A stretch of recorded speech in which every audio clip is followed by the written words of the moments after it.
Namaste students, I JVN Tanushi Sahani, Faculty of Law and Governance from Jayoti Vidyapeeth Women's University is going to teach you the basic introduction of contract.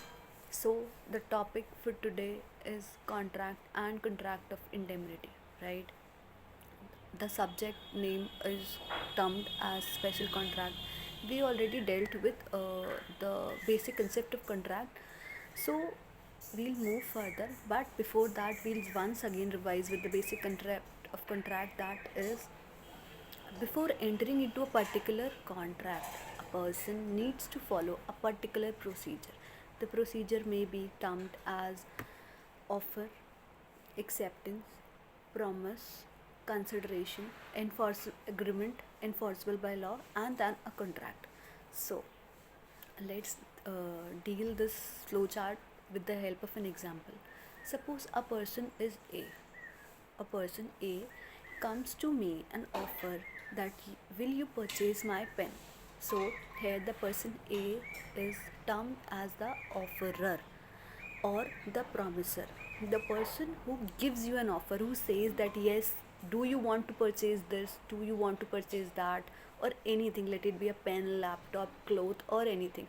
It is called as, the person is termed as a offerer or a promiser, right? Now the person comes to me, the person when offers me, and the offer is termed as express offer, because here the person is using the words, right? In case the offer is dealt by the conduct of the parties or the act of the parties, it is dealt as an implied offer. So Mr. A, the offerer or the promiser, comes to me that will you purchase my laptop. So here, to whom he is offering, the person, the concerned person, is termed as the offeree or promisee, right? Offer. Offer is defined under Section 2A of the Indian Contract Act. To be very clear and precise, I'll explain that all the definition part, let it be offer, consideration, acceptance, promise, reciprocal promise, and many more, comes under the part of definitions, and all the definitions in contract act is defined under under section 2 of Indian Contract Act. The act we are dealing is called as the Indian Contract Act 1872, right? So the person is termed, Mr. A is termed as an offerer and I is termed as an offeree. Now, if I say that yes, Mr. A, I will accept your promise, I'll accept your offer, that yes, I will purchase your laptop. ठीक है? So here I accepted the promise.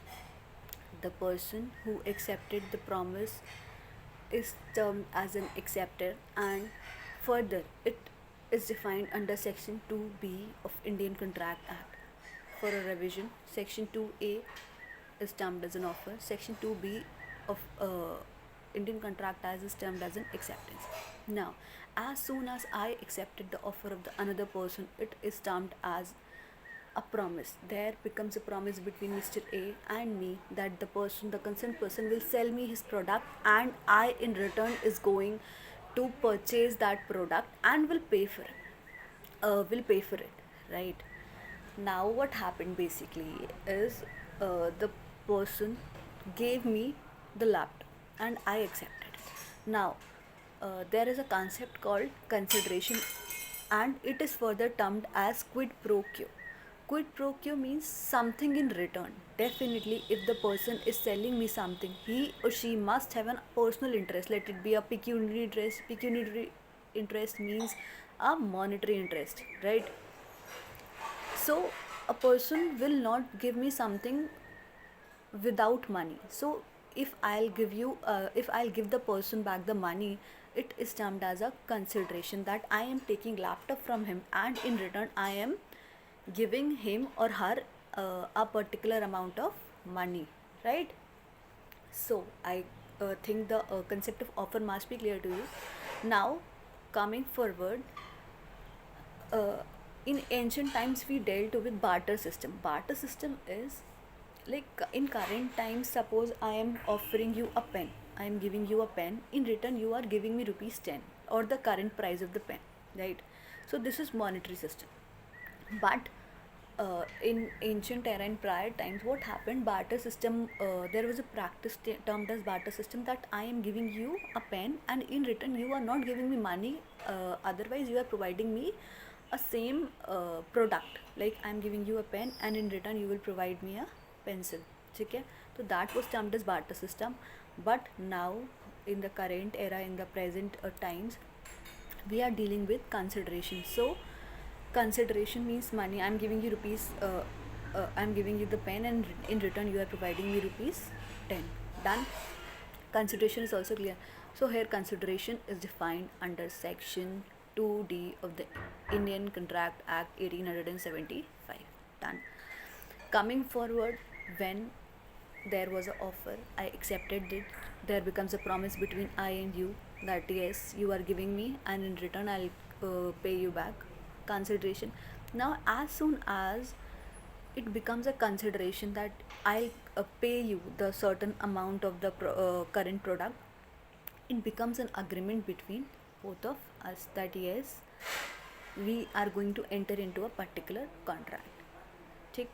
So until an agreement is enforceable by law, it is not termed as contract. To be very precise, there is a definition given under 2H of Indian Contract Act 1875 that a contract is termed as any agreement that is enforceable by law is termed as a contract. Clear hai?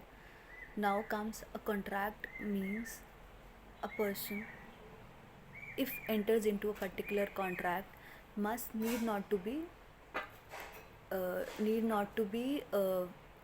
improper. It must be a valid contract, right? It must be valid contract. How? There are few conditions. It is defined under section 10 of Indian Contract Act. There are few conditions defined under Indian Contract Act that these are the essentials for entering into a particular contract, right? What happens basically, first condition is there must be free consent.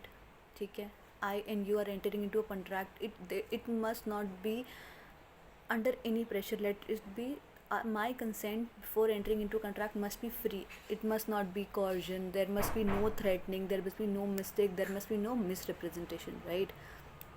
And the many points are that it must contain two parties, that one party must be the offerer and the other party must be the offeree, because minimum two parties are required to enter into a particular contract.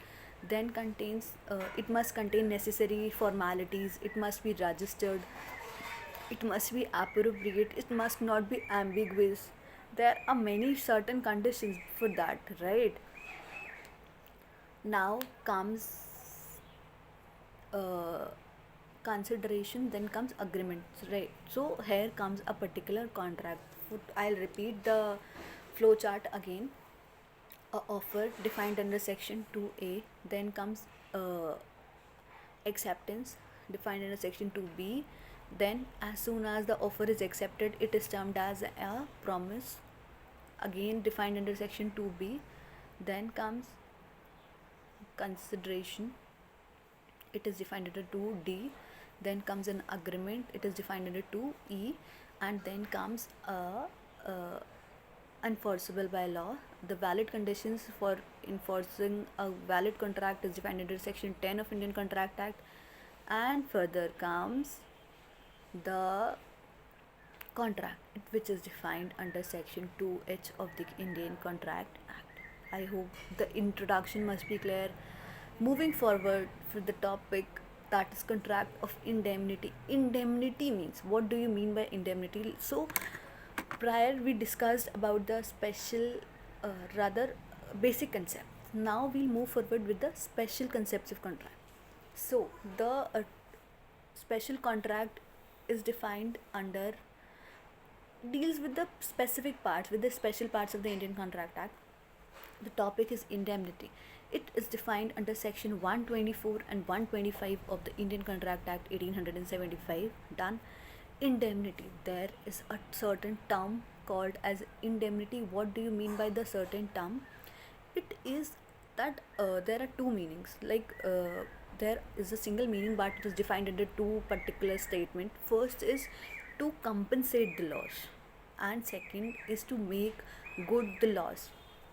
If we try to understand it, it is to compensate the loss, that a loss occurred, that a person who faced a loss, a person who suffered a loss must be compensated, right? That the person must not have any loss, the loss suffered by him would be compensated. ठीक. And the second statement was to make good the loss. To make means to do something, to make something good, to do good thing, to make it more to worth it, to make good the loss. The loss happened, the loss suffered by a person may be compensated and may be made good. Clear? I hope the term indemnity must be clear. Before that, the term contract must be clear. So now we'll define both the term contract and indemnity. Done. Indemnity defined under section 124. Okay. Now I told you prior also that a person who makes an offer is termed as a offerer or a promiser, and the person who accepts it is termed as a acceptor, promisee. Done. Now let's take an example. If we are dealing with indemnity, okay, to make good the loss, there are two certain conditions. Like in contract, we deal with offerer and proposer, offerer and acceptor. Now we'll deal with the term indemnifier and the term indemnity holder oblique indemnified. Okay. Now we'll try to correlate with it. There is a term indemnifier, means suppose I am a person, okay, you are a company. I am saying you that I am offering you something. So here I am indemnifier or a promiser. ठीक. You are a company or any other person. So you are an indemnity holder or the indemnified. There comes a contract between me and you of contract of indemnity. I am a person, you are a company. You made a contract with me. Okay, you are the promiser, that you here are a promiser. Or let's take an example of person A or B. Person A is the promiser or the indemnifier, or person B is the indemnity holder or the promisee or the indemnified. Indemnifier is the person who offers something, ठीक है, and indemnity holder is a person जो who's a promisee. ठीक. I indemnifier means, let's take an indemnifier is a person, is a company, ठीक, XYZ company, and indemnity holder is a person, Mr. B. ठीक. So indemnifier and indemnity holder means Mr. XYZ limited company and Mr. B come into a contract of indemnity that if Mr. B will suffer any losses, so Mr. XYZ limited company will compensate it.